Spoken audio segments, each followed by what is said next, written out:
Welcome back to Spa-Francorchamps for Group 2 of our drivers' press conference. Joining us left to right, we have Charles Leclerc, Kimi Antonelli and Liam Lawson. Very warm welcome to you all. Charles, why don't we start with you, please? Congratulations once again on the win at Silverstone last time out. Just how much confidence does your success there give you coming to Spa?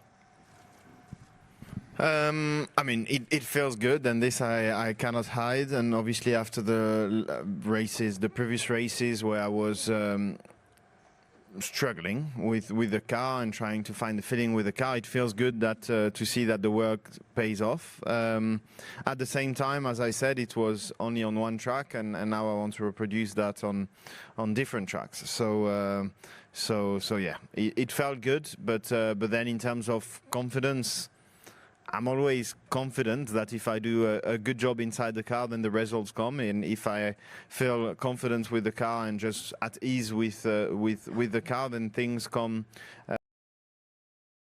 Yeah, the results will follow. But for that, I need to work. So it's what I've been trying to do in the past few days, to try and understand first why we were much better than what we expected in Silverstone, in order to try and reproduce that more often in the future. What do you understand after the work you've put in on the simulator? Yeah, I mean, definitely on my side, why I felt more comfortable. I already knew in Silverstone what I had changed and what made me feel more comfortable. In terms of overall performance, there are still, I think, some things that we need to dig into more.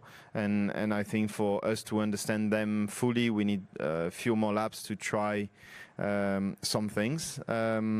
But yeah, it was still quite a surprising result for us in Silverstone. And in terms of the pecking order, who do you think comes into Spa as favourites? Is it Ferrari or is it the man on your left? No, I mean, my position is the same one as I had before Silverstone. For me, Silverstone and Spa are two tracks that should suit a lot better Mercedes. However, in Silverstone, I mean, it was honestly a surprise for us also to be strong, but we were also lucky on the Sunday because Kimi was probably as strong as what we expected. So yeah, I think in Spa, Mercedes is still the favourite. Look, final one from me. You've been busy since the British Grand Prix. You've been in Spain, done some laps of the Madrid. Can you just give us your thoughts on the track? What did you make of it? Well, I mean, I did some laps behind a Stelvio or whatever that car was, but the track was, I mean, obviously it was in the middle. There's still so much work, so there was so much dirt on the track, but it looks like a cool track, and I love city tracks, so it felt like a very challenging city track, which it has all the characteristics that I like. So I cannot wait to be trying it properly once we go there for the race weekend. Does it have a nice flow? Yeah, it does. But again, with the dirt that was on track, it's not like I could push flat out. So yeah, it's difficult to comment on that. But it looks like a cool track. Charles, thank you very much for that. Kimi, let's come to you now. Can we throw it back to Silverstone first of all? You had a lot of pace, but it turned into obviously a frustrating Sunday. What positives do you take from that weekend? I mean, it was a very strong weekend overall. So that was the positive.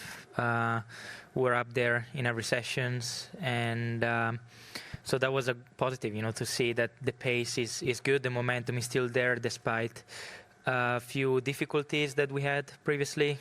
So yeah, that's a real positive. And you know, on my side, I just need to deliver, you know, and just try to maximize all the things that I have in my control. Then the rest, you know, I cannot really do much about it, other than just try to drive as fast as I can and keep delivering in performances.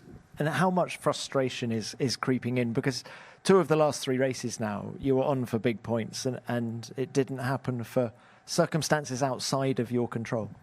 Yeah, of course, it's very frustrating, but these are motorsports, so things things like this happens. Of course, I think now was enough, but it's part of the motorsport. As I said, these are external factors that you cannot really control. So as I said, just need to maximize every opportunity I get, try to maximize what I have in control, and then we'll see what the rest will be. But it's part of the sport, and the team, they're doing a tremendous job to make sure that all these issues are not happening again. Okay. And tell us about your expectations for Spa this weekend. Charles thinks you guys are going to be quick. Yeah, I mean, our car has been quick every races, so for sure I'd expect us to be up there. But also Ferrari, they were very strong in Silverstone. Was a surprise, So, but to be fair, we always kind of expected them to be up there because especially when it comes to qualifying, they seem to find some extra time. So definitely we think they can be up there this weekend. And then, of course, you can have a write-off Red Bull, McLaren, because they can always come out and be fast as well. So, yeah, just as always, just focus on myself. But, yeah, we're pretty confident that the package is going to be good because it's been good all throughout this year. Okay. Kimi, thank you for that. And Liam, let's come to you. Can we start by talking about something non-F1 related? Because you drove Bruce McLaren's GT40 at Goodwood last weekend. You said your hands were shaking after the run. Can you explain why it was such an emotional moment for you? Yeah, it was pretty cool. Obviously, growing up in New Zealand, motorsport in New Zealand and Formula One especially, there's a lot of history. So, it's been a long time since the success of those guys. Obviously, Bruce starting McLaren. And that car specifically is obviously what won that race. And obviously, there's a pretty sick movie that's sort of about it. It's obviously more about the Ken Miles car, but obviously it's in the movie. And for me as a New Zealander, growing up learning about the history, working and having relationships, having mentors with people that were close or knew the families of Bruce, of Chris Amon, is very, very cool. So, yeah, very special. Probably won't ever have a feeling like that again in a race car. Now, what about this year then? You're enjoying a tremendous run of form. You've scored in 7 of the 9 races so far. What pleases you most about the performances? It's been very good. The car's been working very well. I think it's just the progression is probably the most satisfying part. Just the fact that each sort of upgrade we're bringing or each area we're focusing on, we're managing to execute and find those gains that we're searching for. So, yeah, it's been really, really good. Obviously, it's motorsport, so. Obviously, Kimi's gone through it the last couple of weekends. Sometimes there's stuff that's going to happen that's out of your control, but right now, everything that's in my control, I'm trying to focus on, and it's been bringing results, which has been great. And on a personal level, do you think you've taken a step forward this year? I think so, but I think that comes as well just with more experience. The more races you do, I think, compared to how I was when I came to Formula One, naturally you learn, you get better. I think so. I've been very focused on trying to extract everything out of my own performance as well. So on that side, I feel very good. All right. And there are upgrades this weekend. I think Arvid's got more than you, perhaps. But what are your hopes for this one? Do you think there's a double points finish is possible again? I hope so. Let's see. I think it's a track that is should be reasonably similar to Silverstone. I think it was a good track for us. There's no reason why we shouldn't be strong, but obviously we have new parts on the car, obviously more on Arvid's side, but let's see what they do. Hopefully they work for us. All right, thank you for that. Let's now bring in the broadcasters first of all, please. Who's going first? Yep, Davide. David Croft, Sky Sports F1. It's a question for yourself, Kimi. We all needed a rest after Silverstone. I'm sure you did as well. And you found yourself sat in the Royal Box at Wimbledon, chilling out for a bit. Up pops Roger Federer for a chat. not a bad thing for a 19-year-old championship leader to do, chatting to an experienced Grand Slam winner like that. Did you ask him for any advice on coping with pressure and being at the top of the game? Or if not, what could you learn from Roger Federer's game that could apply to you in your position? Yeah, I mean, it was great. It was my first time at Wimbledon. You know, in the past couple of years, I've got more and more into tennis. Obviously, also knowing Yannick, then you start watching, and so it was a really cool experience. Also as well to be able to talk with Roger, it was great. He told me a lot about the grass court and also from his previous experiences, and it was just great to chat with him about anything, to be fair.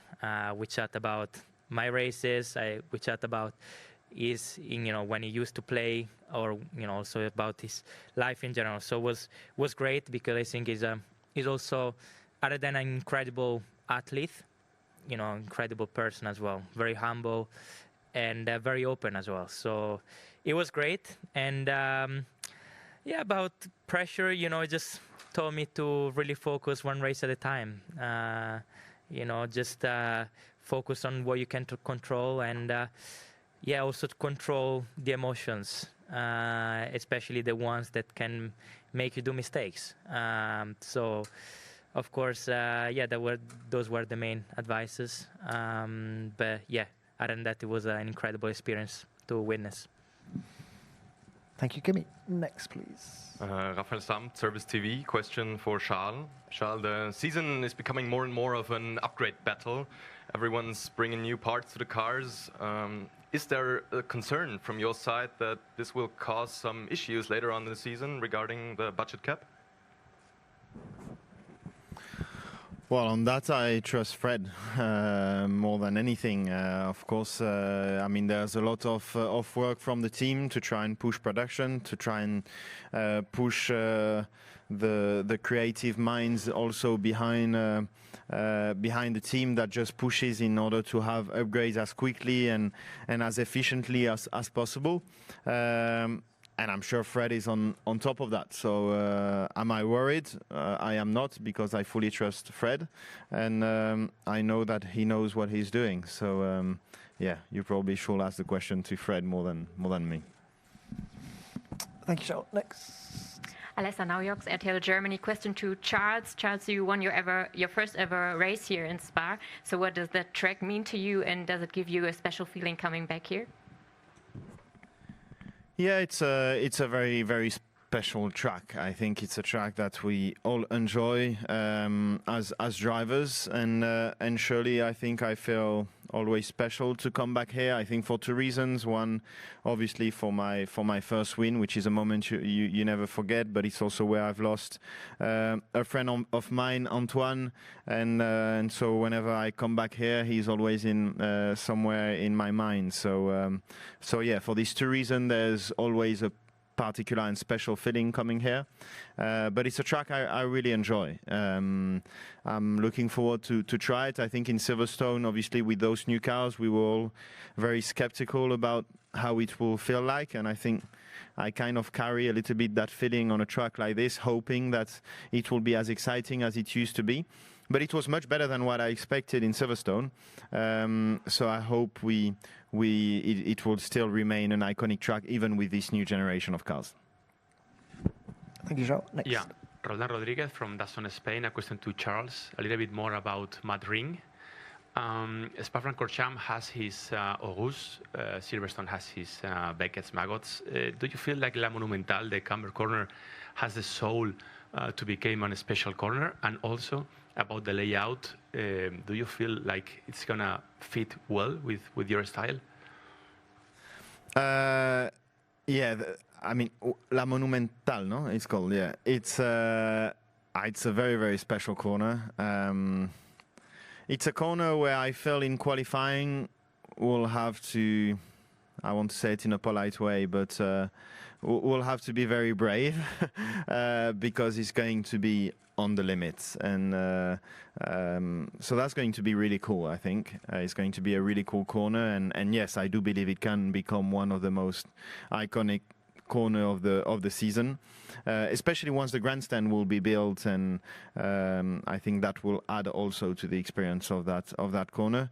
Can it fit my driving style? I mean, I like city tracks in general, so I have little doubts. I'll love Madrid, and whether it will fit me or not, I don't really know. But one thing for sure is that you'll have to go full commitment, and this I always enjoy it in tracks, in city tracks. Charles, how different is that bank corner to the final corner at Zandvoort?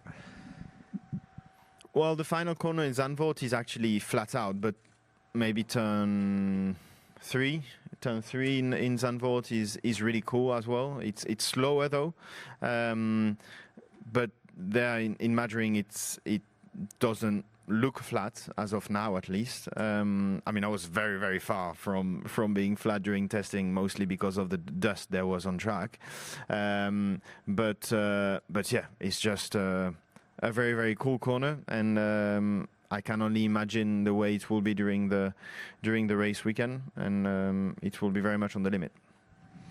Thank you. Next, please. Mara San Giorgio, Sky Sport F1 Italy. A question for all three of you. After so many races and considering the understanding of everything, is still right, in your opinion, to maintain the 5-second pre-start procedure?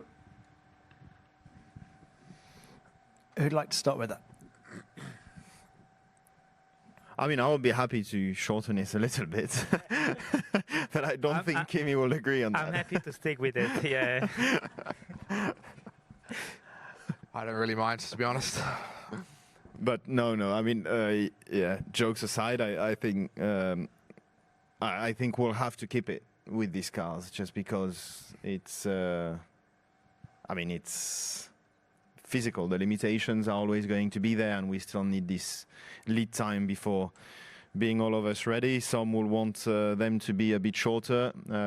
Some others will want it to be a bit longer or the same. But yeah, some lead time, and we will always need, I think, with these cars.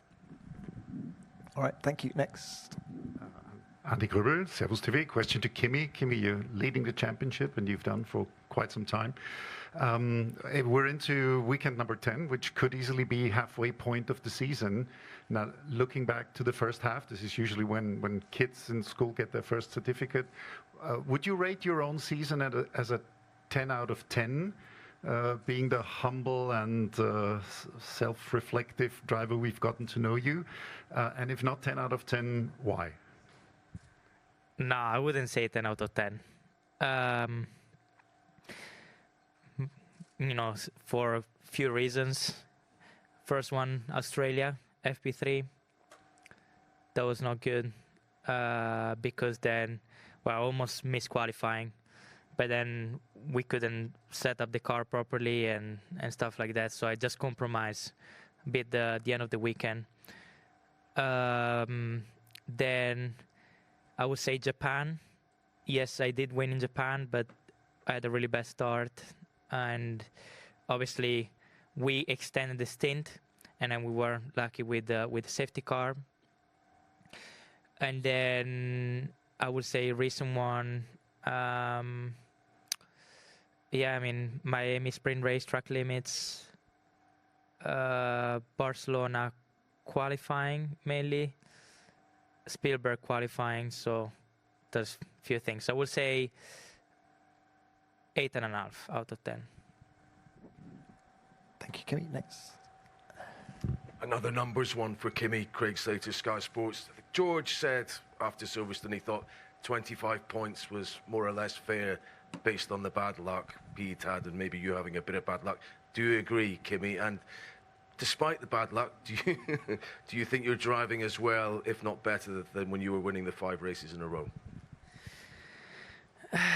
I mean, it's really hard to judge because, yes, he's had this bad luck, for sure. Monroe was one of them. of course, we wouldn't have known how the race would have ended because we were both neck to neck, and we impossible to know. But for sure, yeah, it was very lucky because at that point he was leading the race, and he had to stop. Then for sure, there were a couple of other times that it was a bit unlucky. But yeah, I mean, on my case, we were going towards a result that was almost certain. I mean, Barcelona was P2.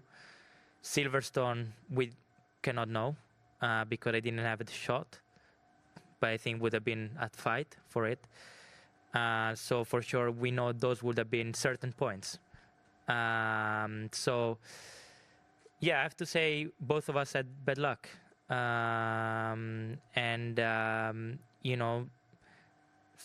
One of us had it in more critical moments at times. But as I said, it's the way it is. This is how motorsport goes. And we all know that, and we could see ourselves how this can shift very quickly. As a team, definitely reliability has not been as our strongest point. And we've realized ourselves that is something that we need to keep working on because, for example, Ferrari seems very strong on that side. So we just need to make sure, and I know the team is working super hard to make sure that these things don't happen. But I think if I look back after this week 10, if we look me and George, we lost lots of points. And then if you look at the Constructors' Championship balance, is definitely a big hit. But as I said, as drivers, in this case, me and George, we just try to do our best and we try to make sure we use every opportunity we get.